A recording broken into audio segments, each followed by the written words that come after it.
Hi friends, welcome back to my classes. Today we will discuss about International Drug Monitoring Program of WHO. Pharmacovigilance is playing a major role in our pharmacy profession. So vigilance is nothing but to keep a watch. So where it is keeping a watch on, it is keeping an eye on the pharmacy drugs or the medical substances. So pharmacovigilance is nothing but it is helping for the drug safety.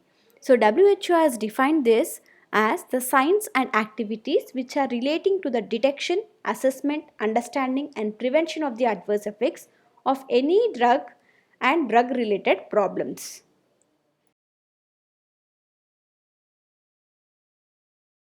The timeline of the history of the development of pharmacovigilance.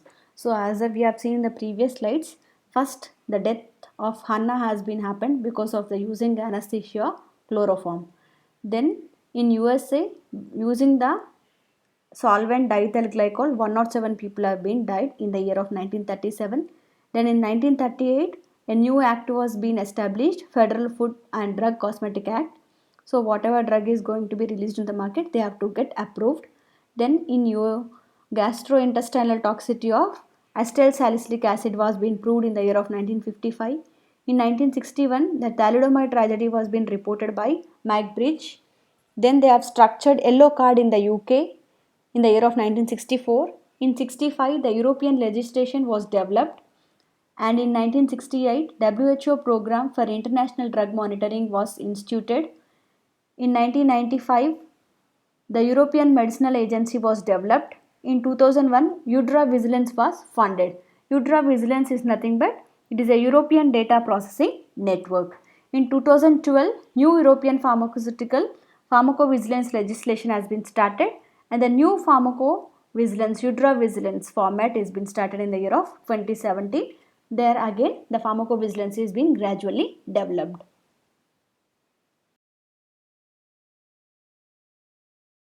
16th World Health Assembly was conducted in the year of 1963, and in this assembly the resolution was taken that all the drugs once they are released into for the general use into the market, all the adverse effects developed by the drug should be systematically collected and the information should be stored for the future use. So the what all the member states should collectively collect the information and stored for the future use. That was the resolution made in this assembly.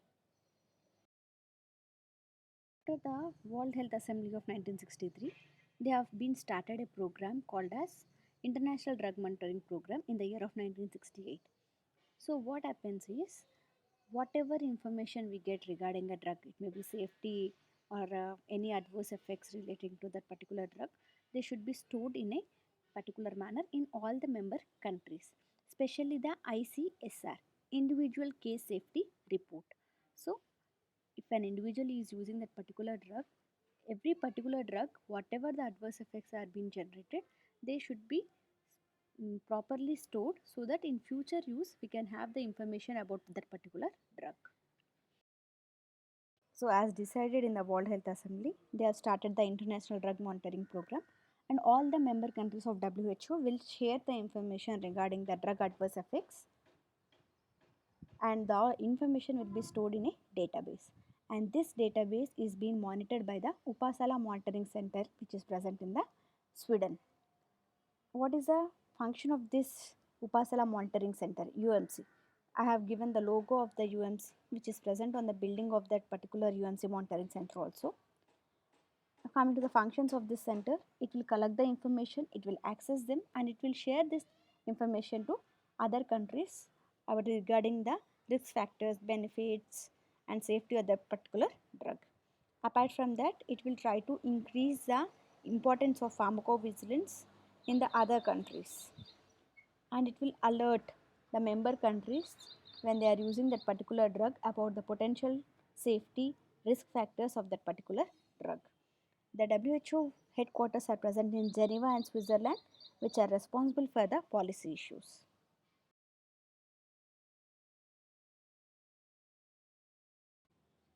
The World Health Organization is encouraging the program of pharmacovigilance at the country level. They have started a program for individual drug monitoring with 10 member countries, and it has been increased up to 124 countries by the year of 2016. They have launched a special data website called as Vijay Access in the year of 2015. So this Vijay Access can be access to anyone. They can have the information about the adverse effects of a drugs, and they can also report the adverse effects of a drugs. So there are almost 10 million report cases of adverse effects in this database up to October 2014. So all the information in this database is being recorded in a structured and comprehensive manner, which will allow for the detection of potential medicinal safety hazards. The administration of WHO program is shareable, and any country which is willing to collaboratively work with the WHO, they should fulfill certain conditions when they are sharing any sensitive data. They should cooperate with the member states so that they can have the proper running of this pharmacovigilance program. To join this program, they should give the information about the adverse effects in a proper format in the individual case safety reports. And they should have ensure the continuity of the program. They should access the national programs. Proper staff should be there.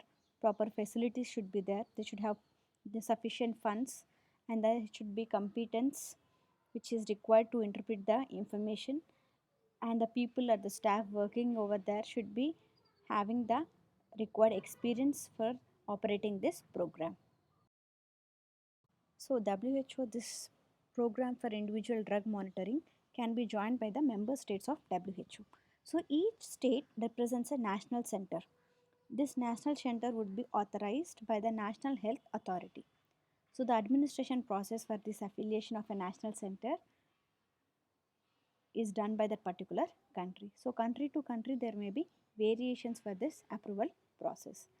So this regulatory authorities may vary from country to country. It may be a university, it may be a hospital department, it may be any drug information center, it may be a poison information service.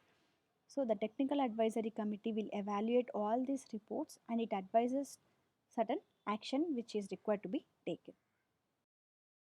So it is not only sufficient to satisfy the experts for the safety of that particular medicine, but what the people think is also plays a major role.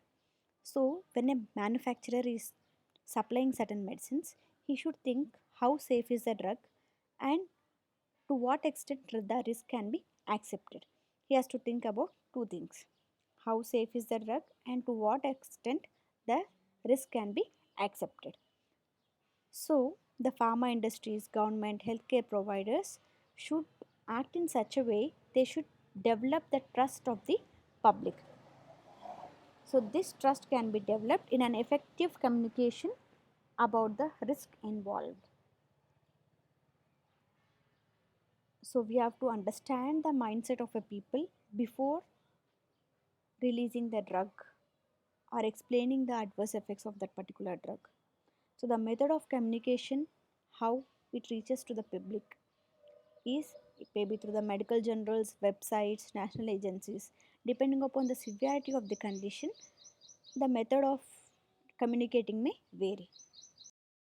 So, Vigibase is a database which is monitored by the Upasala Monitoring Center.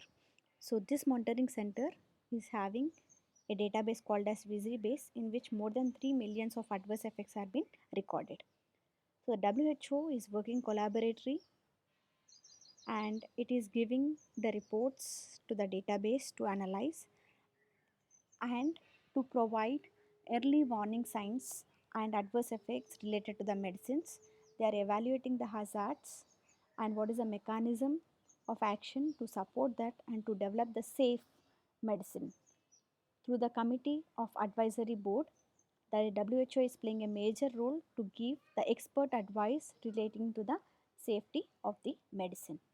And this committee will implement the policies and actions among the member countries and advises to those who are concerned about the actions to be taken to another country. The success of WHO International Drug Monitoring Program depends upon the national pharmacovigilance centers, which have the experienced staff, competence, proper infrastructure, sufficient funds for the proper actioning of this drug monitoring program. Every country should have a pharmacovigilance center. So, program for individual drug monitoring. So, the national pharmacovigilance centers, which are associated with the WHO, will report some adverse effect. If something is noticed, they will record that adverse effect and they will send the information to the WHO headquarters, which is in Geneva. And this WHO headquarters of Geneva will report these adverse effects to the Uppsala Monitoring Center of Sweden. It will analyze it and give the report to the WHO Geneva, and this WHO Geneva will pass on that analyzed report for the national pharmacovigilance centers from the WHO member countries.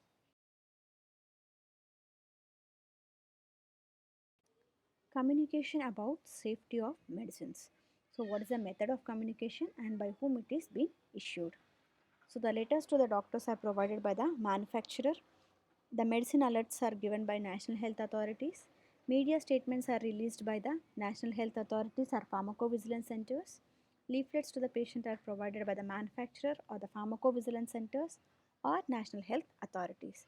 And the newsletters are released by national pharmacovigilance centers or the WHO. Personal feedback to the reporters by the national pharmacovigilance centers. The pharmacovigilance in the headquarters of WHO. It will work for the exchange of information, for the policy issues, for the guidelines and normative activities, to support the countries for their collaborative work and for the fundraising.